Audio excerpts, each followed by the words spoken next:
Hello students, welcome to our educational channel alpha science academy.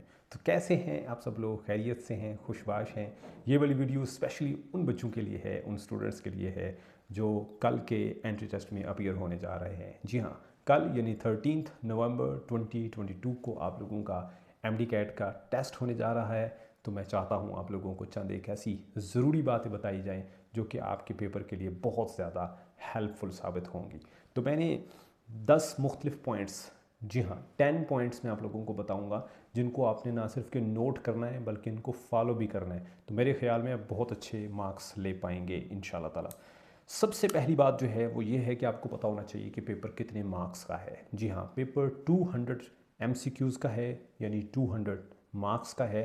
और इसका time होगा 3 hours 30 minute. जी हाँ, 3 घंटे 30 मिनट इसका टाइम होगा। और इसमें जो मिनिमम पासिंग मार्क्स हैं MBBS के लिए वो 65% है और BDS के लिए 55% है। ये मैं मिनिमम बता रहा हूँ। मिनिमम से मुराद ये है कि अगर आप खुदा न खास्ता आपका गवर्नमेंट में नहीं होता तो फिर आप प्राइवेट में जाएंगे तो प्राइवेट में भी आपके 65% और 55% MBBS और BDS के लिए रिस्पेक्टिवली आपके होने चाहिए। इससे कम मार्क्स वाले बच्चे प्राइवेट में भी अपना एडमिशन नहीं सिक्योर कर पाएंगे। तो सबसे पहला पॉइंट वो ये है कि आप अच्छी नींद लें। 5 से 6 घंटे आप प्रॉपर नींद पूरी करके जाएं। ये ना हो कि आप पेपर स्टार्ट करें और आपको नींद आई हो और आपका दिमाग अच्छे से काम ना कर रहा हो और आप झटके ले रहे हो तो आप अच्छे से पेपर को अटैम्प्ट नहीं कर पाएंगे। तो ठीक है, प्रेशर होता है, लेकिन उसके बावजूद भी आपने 5 से 6 घंटे ज़रूर सोना है मिनिमम, ताकि आप लोगों को पेपर वाले दिन पेपर के टाइम पे नींद ना आ रही हो और आप बिल्कुल फ्रेश हो। जितने आप फ्रेश होंगे उसका आपका ब्रेन भी उतना ही फ्रेश होगा और आप उतना अच्छे से जो है वो पेपर को अटैम्प्ट कर पाएंगे।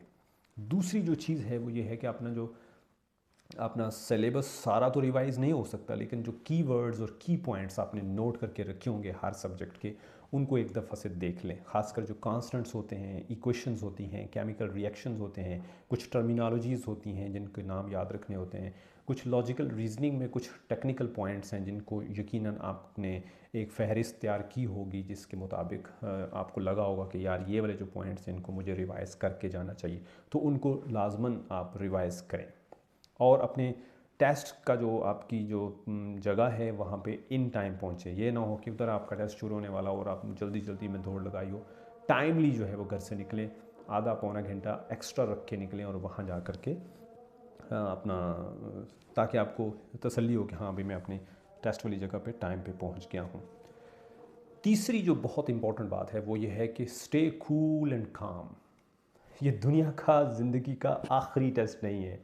This is very important test day, लेकिन ये आखिरी टेस्ट नहीं है। इसमें आपने अभी क्या कहते हैं ना, अभी इलामा ने कहा अभी इसके इम्तिहान और भी हैं। तो ये आपने इस दिन अपने आप को बिल्कुल कूल एंड काम रखना है, प्रेशराइज़ नहीं करना अपने आप को, क्योंकि आपको पता है कि जितना आप अपने आपको ज़्यादा प्रेशराइज़ करेंगे आपका ब्रेन जो है उसकी एफिशिएंसी उतनी कम होगी। उसके बाद यह है कि पेपर शुरू हो गया। पेपर शुरू होने के बाद आपने क्या किया कि सबसे पहली बात, ये पॉइंट नंबर 4 है, और पेपर शुरू होने से पहले यानी पेपर स्टार्ट हो गया, अब आपने क्या करना है? अब आपने करना यह है कि आपने पेपर की स्किमिंग करनी है। स्किमिंग से मुराद होता है कि क्वेश्चन नंबर 1 से लेकर के क्वेश्चन नंबर 200 तक आपने देखना है। और यहाँ मैं आपको पेपर की जो डिस्ट्रीब्यूशन है वो भी बता दूँ कि 1 2 3 4 इसके सेक्शन होंगे। सेक्शन 1 जो है वो बायोलॉजी का होगा जिसके 68 मार्क्स होंगे। सेक्शन 2 केमिस्ट्री का है जिसमें 54 मार्क्स हैं। सेक्शन 3 फिज़िक्स का है जिसमें फिर से 54 मार्क्स हैं। सेक्शन नंबर 4 इंग्लिश का है जिसमें 18 मार्क्स हैं। और सेक्शन नंबर 5 लॉजिकल रीजनिंग का है जिसमें 6 क्वेश्चन यानी 6 मार्क्स होंगे। तो ये है पेपर की स्कीमिंग। उसके बाद start from your favourite section. जैसे अगर मैं पेपर देने जाता हूँ तो मैं यकीनन फ़िज़िक्स से स्टार्ट करूँगा, क्योंकि physics is my favourite section, favourite subject. तो आप भी अपना जो फेवरेट सब्जेक्ट है फ़िज़िक्स, केमिस्ट्री, बायो, इंग्लिश में से जौन सा आपको सबसे ज़्यादा मज़े का लगता है वहाँ से शुरू करें और उसको मुकम्मल करके फिर कोई दूसरा सेक्शन शुरू करें। ये ना हो कि आपने थोड़ा सा ही एक सेक्शन कर लिया बायो का, थोड़ा सा केमिस्ट्री का, थोड़ा सा फिज़िक्स का, थोड़ा सा इंग्लिश का। नहीं, ऐसा नहीं करना। एक सेक्शन को कंप्लीट कर लें। और उसको कंप्लीट करने के बाद फिर दूसरे सेक्शन पे जाएं, क्योंकि इस दौरान आपकी जो ब्रेन है उसमें जो टास्क स्विचिंग होती रहेगी और आप अच्छे से एक सब्जेक्ट के साथ स्टिक नहीं रह पाएंगे। एक सब्जेक्ट यानी chemistry, bio, physics, English, logical reasoning कुछ भी आपने शुरू किया उसको मुकम्मल करें, फिर दूसरे सेक्शन पे जाएं। और हाँ, इसमें जो है एक चीज़ जो कि बहुत इंपॉर्टेंट है उसका ध्यान आपने रखना है कि you have to attempt 200 MCQs और आपके पास हैं 3 घंटे और 30 मिनट, जिसका मतलब है 210 मिनट। आप 210 मिनट्स में से आपने बबलिंग भी तो करनी है, एट द एंड आपने वो जो सर्कल्स हैं उनको भी तो फिल करने हैं, उसके लिए भी आपको मिनिमम मेरे ख्याल में 20 से 25 मिनट का टाइम स्पेयर कर लेना चाहिए। मिनिमम 20 मिनट, ज़्यादा से ज़्यादा 30 मिनट भी। तो अगर मैं 30 मिनट माइनस कर दूँ तो इसका मतलब है मेरे पास 180 मिनट्स हैं टू अटैम्प्ट 200 क्वेश्चंस। और 200 क्वेश्चंस को जब आप 180 से डिवाइड करते हैं तो आपको मिलते हैं 54 सेकंड्स एक क्वेश्चन को अटैम्प्ट करने के लिए। You have 54 seconds. तो इसका आपने बहुत ध्यान रखना है कि आपने टाइम बहुत ज़्यादा नहीं लगा देना। अच्छा, उसके बाद क्वेश्चंस को पढ़ें, एक दफ़ा पढ़ें, 2 दफ़ा पढ़ें। अभी ABCD ऑप्शंस पे ना जाएं, क्वेश्चंस को पढ़ें। ABCD ऑप्शंस अभी नहीं पढ़नी, क्वेश्चंस को एक दफ़ा पढ़ा फिर पढ़ा, और जो उसमें जो कीवर्ड्स हैं उसको अंडरलाइन कर लें, जो मोस्ट इंपॉर्टेंट पॉइंट्स हैं उनको अंडरलाइन करें, फिर ऑप्शंस पे जाएं ABCD पे। और फिर जो, हाँ, ये ना हो कि आपने A ऑप्शन पढ़ी और उसी को टिक कर दिया, नहीं, हो सकता है B ऑप्शन करेक्ट हो सकता है C या फिर D, इसलिए ऑप्शंस को गौर से पढ़ें और जो सबसे बेस्ट है उसी को सिलेक्ट करें। उसके बाद है स्किप कर दें डिफ़िकल्ट क्वेश्चंस को। ये रूल नंबर 8 आपको बता रहा हूँ कि जो डिफ़िकल्ट क्वेश्चंस हैं उनको स्किप कर दें। स्किप करने से फ़ायदा ये होगा कि आप एक ही क्वेश्चंस के साथ अगर आप जुड़े रहेंगे, स्टिक होकर रहेंगे, तो आपका बहुत ज़्यादा वक्त ज़ाया हो सकता है। और आप जो इजी क्वेश्चंस हैं, जो आपको आसान क्वेश्चन लगते हैं, उनको जल्दी से अटैम्प्ट करें। उनको जल्दी अटैम्प्ट करने का फ़ायदा ये होगा कि आपके पास कुछ टाइम बच जाएगा, और वो जो टाइम बच जाएगा, आप 54 सेकंड्स का एक आपके एक MCQs को करने के लिए हैं, आपने 30 सेकंड्स में कर लिया, आप किसका मतलब 24 सेकंड्स आपने बचा लिए एक क्वेश्चन में से। वो जो सेकंड्स हैं वो आप डिफ़िकल्ट जो क्वेश्चंस होंगे उसके लिए यूज़ कर सकते हैं। और यहाँ एक बात बड़ी इंपॉर्टेंट बताता चलूँ कि आपके पेपर में 20% MCQs यानी 20% क्वेश्चन बिल्कुल आसान होंगे, 60% जो क्वेश्चन हैं वो मॉडरेट होंगे, ना बहुत आसान ना बहुत मुश्किल, जबकि 20% क्वेश्चन ऐसे होंगे जो कि ईजी नहीं होंगे, जो कि टफ़ होंगे, हार्ड होंगे, मुश्किल होंगे। तो आपने ईजी और मॉडरेट क्वेश्चंस में से टाइम को बचा लेना है। सेकंड की यहाँ अहमियत होगी, और वो टाइम जो आप बचा लेंगे वो आप डिफ़िकल्ट और हार्ड क्वेश्चंस के ऊपर जो है वो स्पेंड कर सकेंगे। एक चीज़ बहुत इंपॉर्टेंट है, क्योंकि इसमें नेगेटिव मार्किंग नहीं होती है MD-CAT के पेपर में, लिहाजा आपको सारे के सारे क्वेश्चंस अटैम्प्ट करने हैं। 200 ओवर 200 आप क्वेश्चंस अटैम्प्ट करके आएँ, कोई क्वेश्चंस आपने नहीं छोड़ना।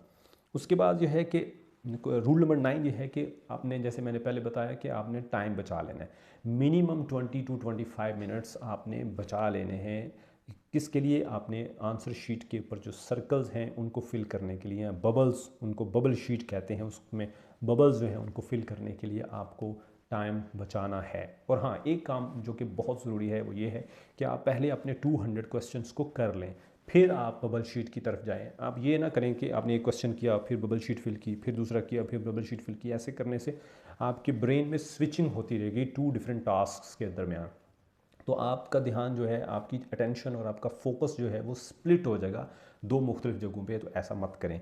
आप जो है पहले पेपर को अटैम्प्ट कर लें, अपने सारे 200 MCQs को अटैम्प्ट कर लें, और याद रहे आपके पास लास्ट पे 20 से 25 मिनट मिनिमम होने चाहिए।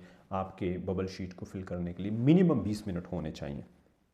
और एक चीज़ जो कि बहुत इंपॉर्टेंट है वो ये है कि आपने बबल शीट के अंदर ABCD को फिल करने से पहले आप मेक श्योर कि आपने जो ABCD में से जो सी ऑप्शन टिक की हुई है वो सही है। अगर वो जो आपने टिक की हुई है वो सही नहीं है तो उसको चेंज कर लें, क्योंकि बबल शीट को फिल करने से पहले अगर आपने क्वेश्चन पेपर पे ऑप्शन A टिक की हुई थी और आपको लगा नहीं यार ये A नहीं B सही है, तो आपको बबल शीट पे B फिल करना चाहिए, चाहे आपने क्वेश्चन पेपर पे A को ही टिक किया हुआ है, नो प्रॉब्लम, क्योंकि आपका क्वेश्चन पेपर जो है वो नहीं, आपकी बबल शीट आपके आंसर्स हैं। तो बबल शीट को फिल करने से पहले मेक श्योर कि आपने जो ऑप्शन टिक की हुई है वो सही है, और अगर आपको लगे कि वो सही नहीं है तो फिर बबल शीट पे वो वाली ऑप्शन फिल करनी है जो करेक्ट है।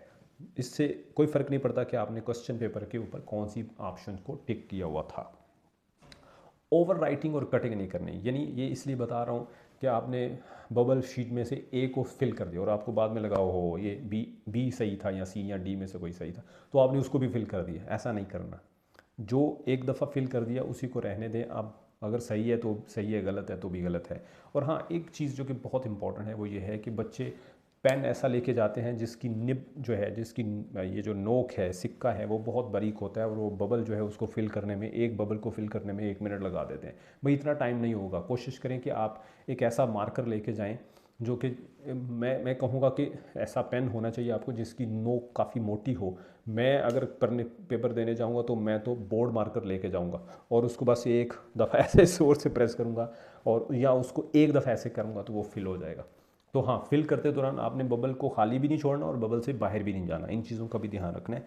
बेहतर यह है कि आप बॉल पेन ही यूज़ करें और बॉल पेन भी आपकी वो होनी चाहिए जिसकी नोक काफ़ी मोटी हो ताकि आपको बबल फिल करने में ज़्यादा टाइम ना लगे। लास्ट 10th पॉइंट जो कि बताने लगा हूँ और वो ये है कि अननेसेसरी जो इंटरफेरेंस है उससे आपने बचना है। ना आपने किसी से हेल्प लेनी है, ना ही किसी को हेल्प देनी है। आप किसी को हेल्प दे करके अगर उसके मार्क्स को बढ़ा रहे हैं तो याद रहे एट द एंड अगर 1 नंबर उसका ज़्यादा है तो वो उसको सीट मिलेगी और आपको नहीं मिलेगी। मजाक कर रहा हूँ, लेकिन ये है कि फिर भी आपने अननेसेसरी जो हेल्प है वो ना किसी से मांगनी है और ना ही किसी को बार बार हेल्प करनी है, क्योंकि इससे आपका वक्त ज़ाया होगा और आपका फोकस और जो अटेंशन है वो डिस्टर्ब होगी और आप अच्छे से अपने पेपर को नहीं कर पाएंगे। आखिरी बात यह है कि ये ज़िंदगी का लास्ट पेपर नहीं है, ये अभी आपकी जो कैरियर है उसका आगाज़ है। Never give up, never lose your heart. अपने आप को कूल काम रखना है और बार बार इधर उधर मत देखें, अपने आप को कंपोज्ड रखें और अपने पेपर पे फोकस्ड रहें। ठीक है, जितना आप लेफ़्ट राइट ऊपर नीचे देखेंगे उतना आपकी जो कॉन्फिडेंस है वो शैटर कर जाएगा और आपको जो आते होंगे आप वो भी नहीं कर पाएंगे। मैं यही कहूँगा कि आपने यकीन रखना है, believe in your self and believe in Allah Almighty. आप इंशाल्लाह ताला अच्छे मार्क्स लेके आएंगे। तो ये चंद एक ज़रूरी बातें थी जो मैं आप लोगों को बताना चाहता था। इनको नोट कर लें, इनको फॉलो करें और best of luck, very best wishes और बहुत सारी दुआएं आप लोगों के लिए। अल्लाह ताला आपको कामयाब व कामरान करे। इसके अलावा अगर आपको कुछ पूछना हो तो आप इसी वीडियो के कमेंट्स में आप अपने क्वेश्चंस पूछ सकते हैं। मैं कोशिश करूंगा कि आज के दिन ही आपके क्वेश्चंस के आंसर्स आपको दिए जाएं। स्टे ब्लेस्ड, स्टे हैप्पी और अच्छे से आपने पेपर दे के आना है। ठीक है, गुड बाय, अल्लाह हाफिज़।